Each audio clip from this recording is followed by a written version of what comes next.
Right,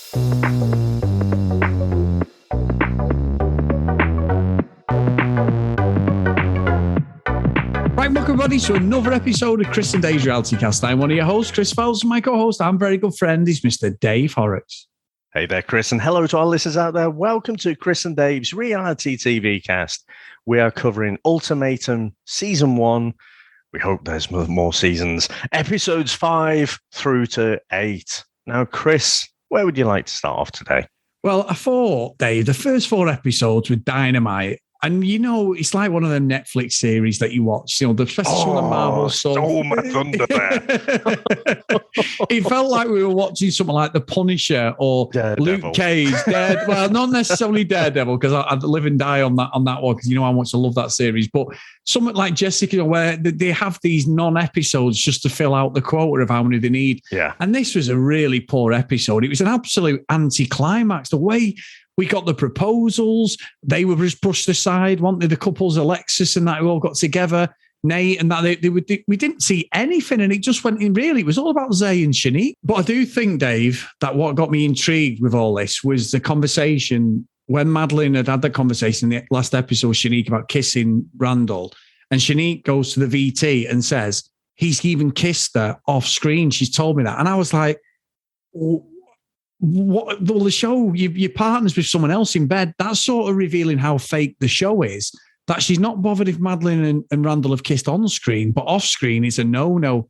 And Randall obviously also revealed in this little segment that he'd not had sex with her. Madeline definitely wants to have sex with her. And he was like, no. And then I'm thinking, well, Randall, is he just playing the game to stay in the show? You know, like the usual reality TV nonsense. I don't know what that whole section for me got me proper going, this thing's a bit fucking sus to me. Because I don't know if you picked up on that, but it really stood out as like a sore thumb, that.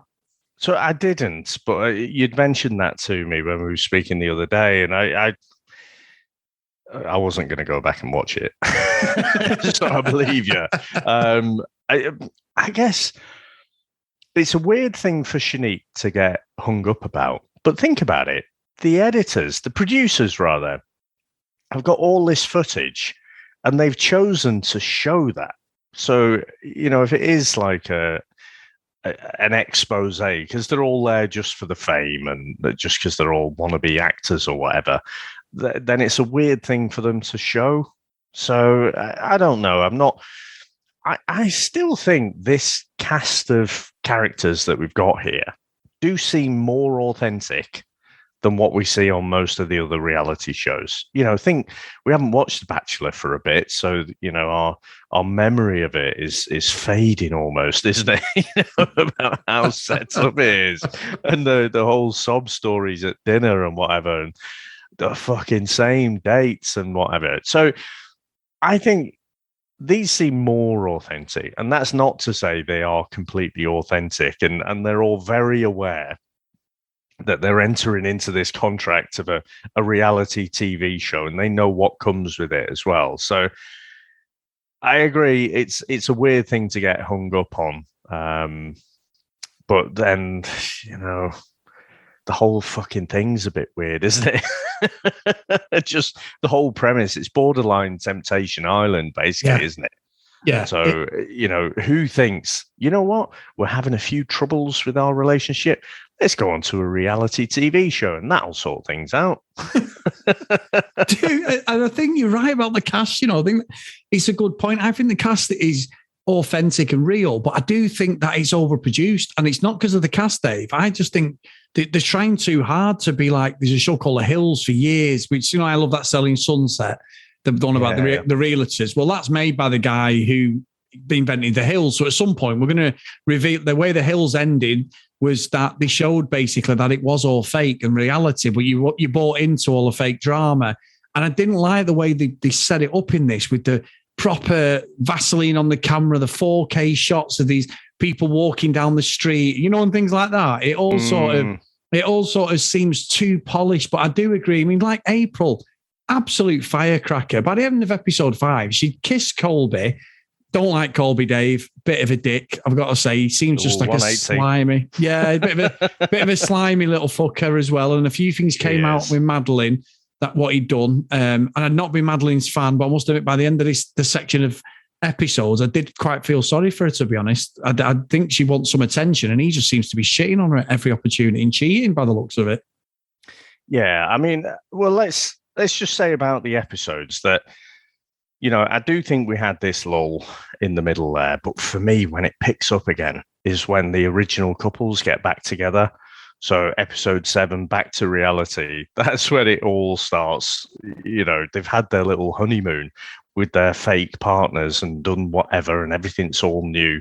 And then they're going back and as the title suggests, it is back to reality.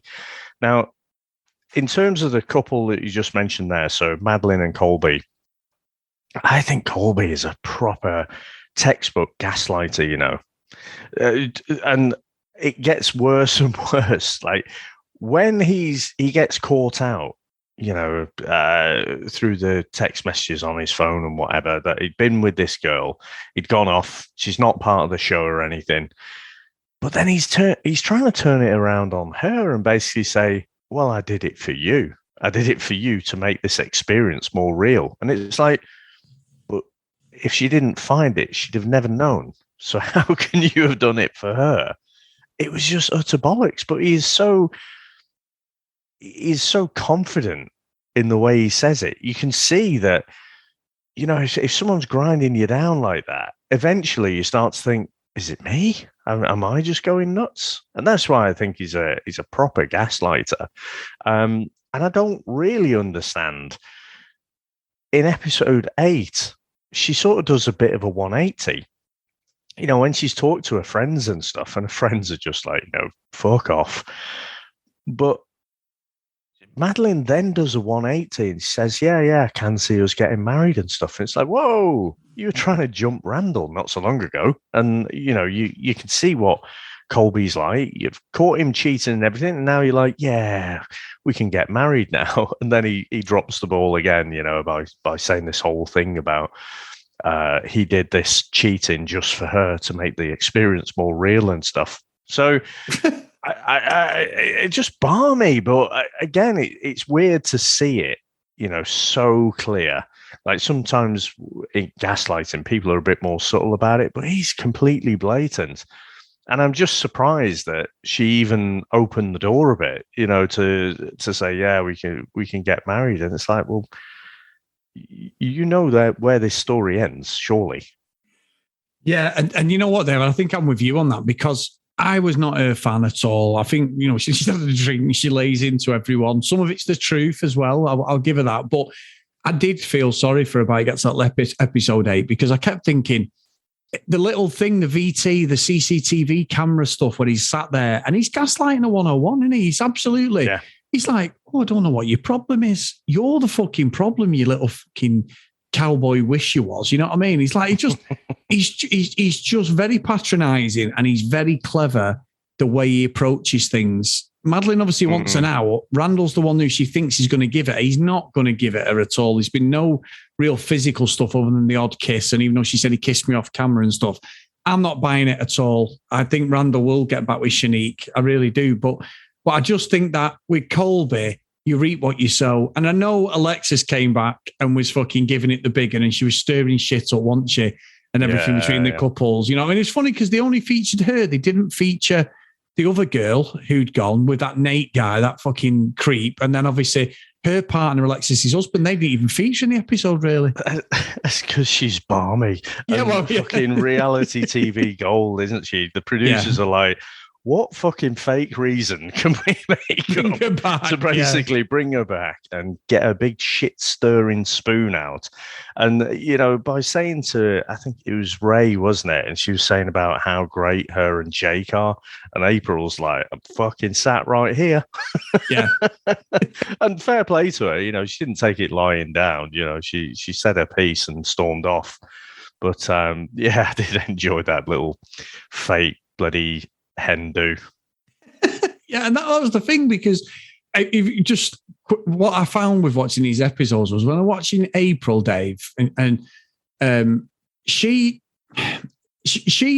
is right in a lot of things that she says, but I think the problem is in her relationship, she literally wears the pants, and I think he's had enough. I honestly think that like Jake has had enough of her. I think that it's just she's so hot-headed and emotional. Like she said, didn't she, about I've took your phone, I've gone through the numbers and I've gone through the pictures and stuff. You got pictures of Shanique's arse and all this stuff and twerking away. Yeah, twerking away and all this stuff. So it's like it was Ray, not Shanique. Sorry, it's Ray. He's got Ray's arse and got stuff like this. And then when she meets his family, they're all like, say, "Oh, you're our our little firecracker" and all this. And I'm thinking, I just think he wants an easy life. And he even said it to Ray, didn't he? He's like, you're the type of person I want to get with. You don't say that if you're happy, Dave. And I know he kept 180 in it. 1 minute he's kissing her when she's feeling sorry and she's upset and all that. But his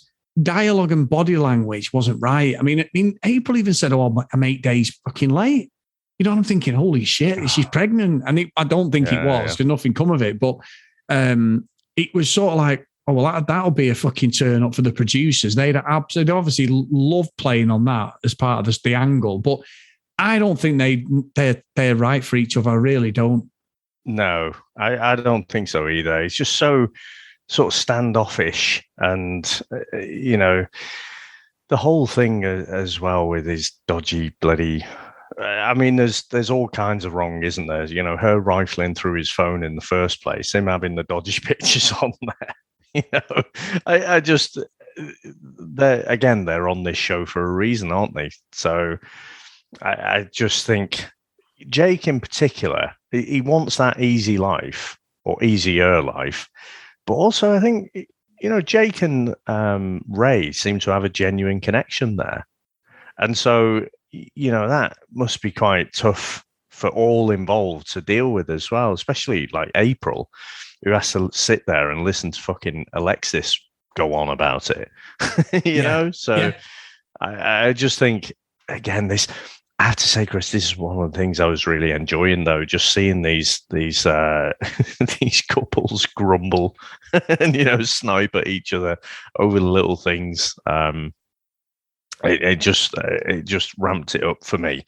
Like I say, episodes sort of 5 and 6, bit of a lull. But then when they all got back together, that's when it really kind of cooked up. And I mean, sticking on Ray there, I mean, it really boiled over a bit, Ray and Zay, didn't it? Yeah. I don't know how to phrase that correctly, but I didn't like any of it. I mean, Ray apologized to Zay she said she struck him. Obviously, we didn't see it, but I also didn't like the way when he came back in and he was talking to her, it got like physical between them. Didn't like that at all, Dave. I don't think he had much of an excuse to when he was saying like, it's my childhood and I've got this thing. And to be fair to Shanique, Dave, because she had a date with him after this had happened, she said that I wouldn't do, you can't do that. And she laid into him and he didn't like that either. So he's got some real issues that have happened to him. And they're literally like, he's got sort of a weight around his neck and he needs to speak to someone, I think, because I don't think, I mean, he went out all night and she said he came in smelling the perfume, alcohol, everything. Yeah. He wouldn't answer, didn't have his location thing on. She's worried sick. But then he's trying to justify that. I don't think there's no justification for if she hit him, Dave. I can't defend that at all. I won't. But I just didn't like that whole interaction. I thought that just looked so toxic. And ultimately they split up, which I think, to be honest, was the right thing. But Shanique, for me, gets a big plus because she laid into him and she was not going to back him up for what he did at all. And for these not coming in at night and stuff like that, he said, I'd do exactly the same. So, and then they kicked off, didn't they? So, yeah, very, very unnerving viewing, to be honest.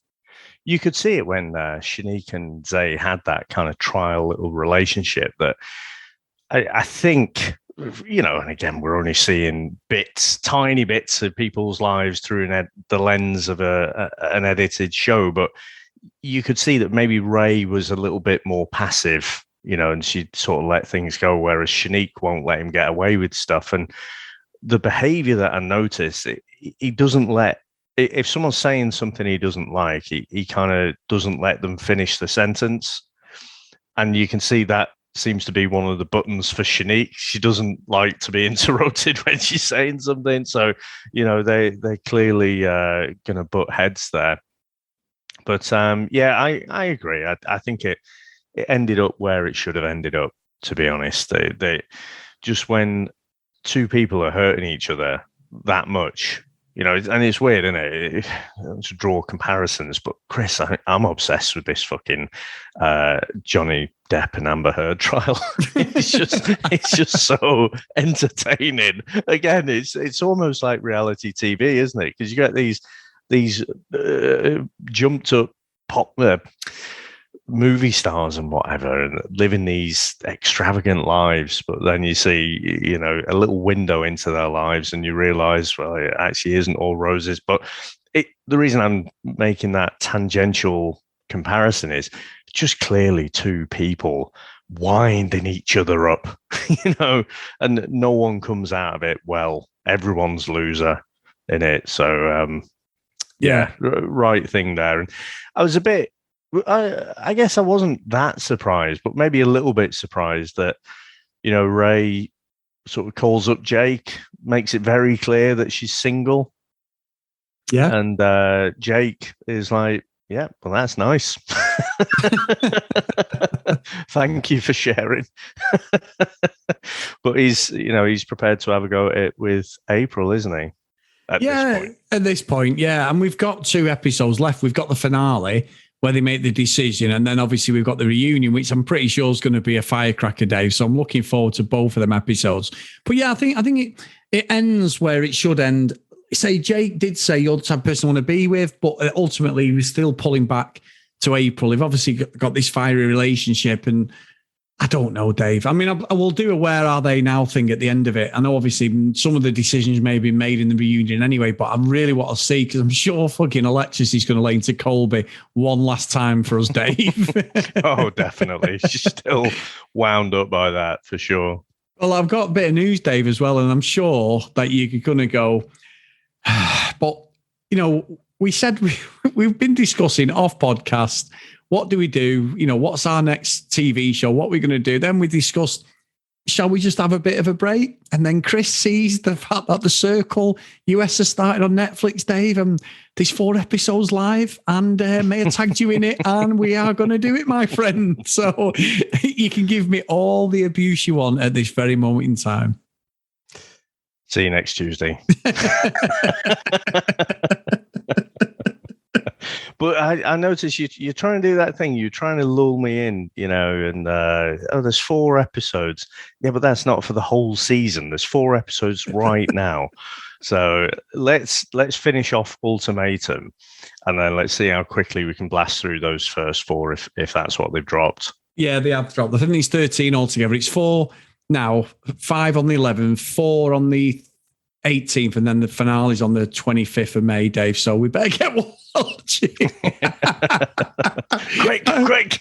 We're just catching up. It's like you're at the end of a marathon and then there's another marathon or whatever. But the thing that hooked me in, you mentioned about the Spice Girls being on there. Did you have a little bit of a thing for Baby Spice back in the day? Well, Dave, I agree with you, because Mel B was always and still is my favourite Spice Girl. Jerry for a couple of things up front at one point, but it was always Mel B for me, Dave. She was very cold in Wannabe, let's just say that, my friend. So as a young, impressionable teenager, it always stuck with me, that episode, that song. But there you go. But no, honestly, I'm looking forward to that. I think it was something different as well, because we haven't done the Circle for a while, and I do enjoy it when I get into it. It's good, isn't it? It is really good. But so we've got a couple of episodes of this plus the reunion, so we'll cover them all together. And I can't wait, to be honest. Chris, predictions. Do you think any of this lot are going to stay together? I mean, I guess Ray and Zay could get back together, but I think it looks unlikely, and I wouldn't recommend that they do. But any of the couples, I can't see really staying together. I think analysis. I think Jake and April will, because Jake's not going to have a fucking choice, Dave. I think they're going to be together, whether he likes it or not. But other than that, I can't see anyone. There's no way Colby and Madeline are Ray and Zay, unless there's an absolute 180 from both of them. That's done. And Shanique and Randall, I'm not sure, Dave, at all. Really not sure on that. If I was to have 10 of your Earth pounds on a bet, I would say that probably that would be the couple that I would say, yeah, okay, they're going to stick together. Chris, I'm talking like to the end of the show. I'm not talking like in 10 years' time. They will probably be the closest thing, because Shanique seemed to, soften a little bit. She was giving Randall quite a hard time at various points through the episodes, and then she, putting everything on him, and he was kind of recognizing that actually maybe I'm not 100% the problem, and I think she started to recognize that. So little green shoots of recovery maybe there. Possibly, but yeah, they're the only ones outside April and Jake then, Dave. I'll go with that. I agree with that, to be fair. So, Mr. Horrocks, it is time for us to go. But before we go, let's get the old socials out. So if you want to follow us on social media, guys, at CD RealityCast. If you want to email us, cdrealitycast@gmail.com. And if you want to follow us and support us a bit more, get over to Patreon, patreon.com/CD RealityCast. Massive thank you to every single person who supports the show, past and present. We really appreciate it. So today's roll call of honor is Kent Gustafsson, Lucky Lulu Green, Lauren Hennessy, Susan, Priscilla, Dee Dee, Katie, Helen, Joanna, Noreen, Brianna, Helen, and Keith. So thank you so much, guys. It's really, really, really good here. So Dave, the circle is calling, but let's get this finished first. So we've not got 15 shows running at once like we always do. Awesome. Well, thank you very much, sir. I'll see you next time for the last couple of episodes and the reunion of Ultimatum. And yeah, thanks everyone out there for listening. I will see you next time. Bye.